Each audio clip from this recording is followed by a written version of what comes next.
راضی برضائے رب، رب کی رضا پر راضی رہنا.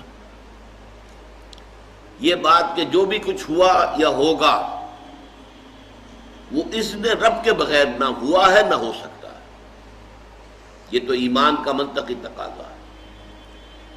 یہاں پتہ تک نہیں ہلتا جب تک کہ اللہ کی اجازت نہ ہو، اذن نہ ہو.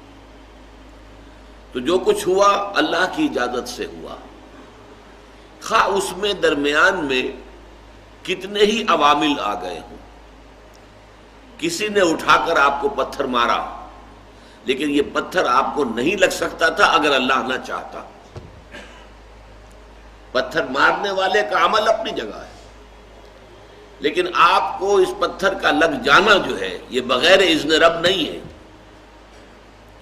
لہذا اس کو سمجھیے کہ اللہ کی طرف سے آیا ہے. ایک اس میں لطیفہ بھی ہے کہ ایک کوئی درویش یہ کہتا ہوا جا رہا تھا ایک جذب کی کیفیت میں، جو رب کرے سو ہو، جو رب کرے سو ہو، جو رب کرے سو ہو. ایک شخص نے اٹھا کر اس کے سر پہ پتھر دے مارا. اس نے پلٹ کر دیکھا تو شخص نے کہا مجھے کیا دیکھتے ہو، جو رب کرے سو ہو. تو اس درویش نے جواب دیا کہ یہ پتھر مجھے تو رب کے مارے ہی لگا ہے، لیکن میں دیکھ یہ رہا تھا کہ بیچ میں منہ کس کا کالا ہو گیا، کس نے اپنے لیے جو ہے وہ عذاب اللہ کا کما لیا. ورنہ مجھے بہرحال یہ پتھر لگا ہے تو اس میں اذن رب شامل ہے. اچھا، اب جو شے اذن رب سے ہو رہی ہے، بندہ مومن کا اگر اپنا تعلق اللہ کے ساتھ مخلصانہ ہے، اس میں منافقت نہیں ہے، اس میں ریا نہیں ہے، اس میں دھوکہ نہیں ہے، اس میں فریب نہیں. مخلص، مخلصین لہ الدین، تو اللہ تعالیٰ کا تعلق بھی اس کے ساتھ ریسیپروکیٹ کرتا ہے. اللہ تعالیٰ انا عند ظن عبدی بی، حضور یہ اللہ کا قول ہے حدیث قدسی میں کہ میرا بندہ میرے بارے میں جو کچھ گمان کرتا ہے میں وہی سلوک اس کے ساتھ کرتا ہوں. اللہ تعالیٰ بھی مخلص ہے. اللہ تعالیٰ کی مرضی کے بغیر کچھ نہیں ہو سکتا، تو یقیناً جو کچھ ہوا ہے اس میں میرے لیے خیر ہے. چاہے فوری طور پر مجھے ناگوار گزرا ہے، مجھے تکلیف ہوئی ہے، میرے لیے یہ شے جو ہے ناپسندیدہ ہے، لیکن ان دی لانگ رن مجھے یقین ہے کہ اس میں خیر ہے. بیدک الخیر انک علی کل شیء قدیر. اے اللہ تیرے ہاتھ میں خیر ہی خیر ہے، تو ہر چیز پر قادر. اچھا، جو ہوگا وہ بھی اذن رب کے بغیر نہیں ہوگا. یہی تصور اس کے بارے میں ہونا ضروری ہے. اسی کا نتیجہ یہ نکلتا ہے جس کو قرآن مجید بار بار کہتا ہے، بار بار کہتا ہے، بار بار کہتا ہے، لا خوف علیہم ولا هم یحزنون. کیا مطلب اس کا؟ نہ ان پر کوئی خوف ہے نہ حزن سے دو چار ہوتے ہیں. عام طور پر یہ سمجھا جاتا ہے کہ یہ آخرت میں ہوگا. آخرت میں تو بتمام و کمال ہوگا، دنیا میں بھی ہوتا ہے. خوف کس بات کا بھائی؟ ہوگا وہی جو میرا رب چاہے گا.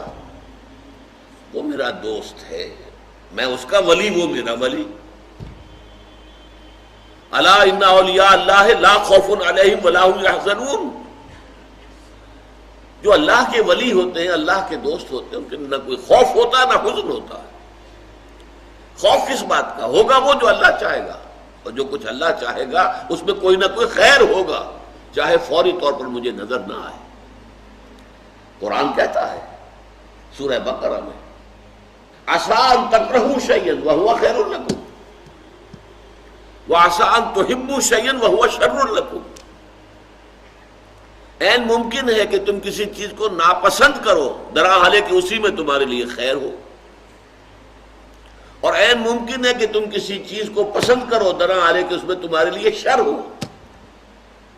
اللہ یعلم وانتم لا تعلمون. اللہ جانتا ہے، تم نہیں جانتے. تم افعال و اعمال و احوال و واقعات کے ظاہر کو دیکھتے ہو، اس سے متاثر ہو جاتے ہو. اس کے پردے میں کیا مشیت اذنی ہے، کیا ارادہ خداوندی ہے، اس کے پشت پر کیا چیز ہے جو اللہ تعالیٰ کو مطلوب ہے، یہ ہمیں نظر نہیں آتا. We are short sighted. ہماری نگاہ جو ہے بس کچھ دور تک جاتی ہے، اس سے آگے نہیں جاتی. لہذا افعال و اعمال و احوال و واقعات کے صرف ظاہر پر ہماری نگاہ ہے، باطن پر تو ہے ہی نہیں. لہذا ہم اس سے متاثر ہوتے ہیں. تو در حقیقت ایمان کا حاصل الا ان اولیاء اللہ لا خوف علیہم ولا هم یحزنون. اللہ کے دوستوں پر نہ کوئی حزن ہے نہ خوف ہے، کوئی سوال ہی پیدا نہیں ہوتا. اسی طریقے سے قرآن مجید جو ہے بلند ترین مقام جو انسان کا ہو سکتا ہے، اس کی تعبیر کے لیے الفاظ استعمال کرتا ہے رضی اللہ عنہم ورضوا عنہ. اللہ ان سے راضی ہو گیا، وہ اللہ سے راضی ہو گئے. یہ باہمی رضامندی ہے، دو طرفہ. دو طرفہ اللہ کے ساتھ تعلق ہوتا ہے، دو طرفہ تعلق ہوتا ہے. تم اللہ سے محبت کرو گے، اللہ تم سے محبت کرے. تم اللہ کے ساتھ مخلص ہوگے، اللہ تعالیٰ تمہیں واقعتاً اپنا مخلص بندہ بنا لے گا. تم اللہ کی طرف چل کر آؤ گے، اللہ تمہاری طرف دوڑ کر آئے گا. تم بارش بھراؤ گے، اللہ ہاتھ بڑھائے گا. تم اسے محفل میں یاد کرو گے، اللہ اس سے کہیں بہتر محفل میں تمہارا تذکرہ کرے گا، ملائکہ مقربین کی محفل میں. تم اللہ کو اپنے دل میں یاد کرو گے، اللہ اپنے جی میں تمہیں یاد کرے گا. یہ دو طرفہ معاملہ ہے.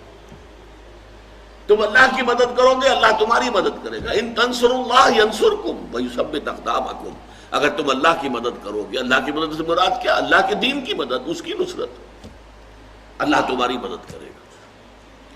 یہ رضی اللہ عنہم ورضوا عنہ سورہ مائدہ میں بھی آ رہا ہے، سورہ توبہ میں، سورہ مجادلہ میں، سورہ بینہ میں 4 مرتبہ.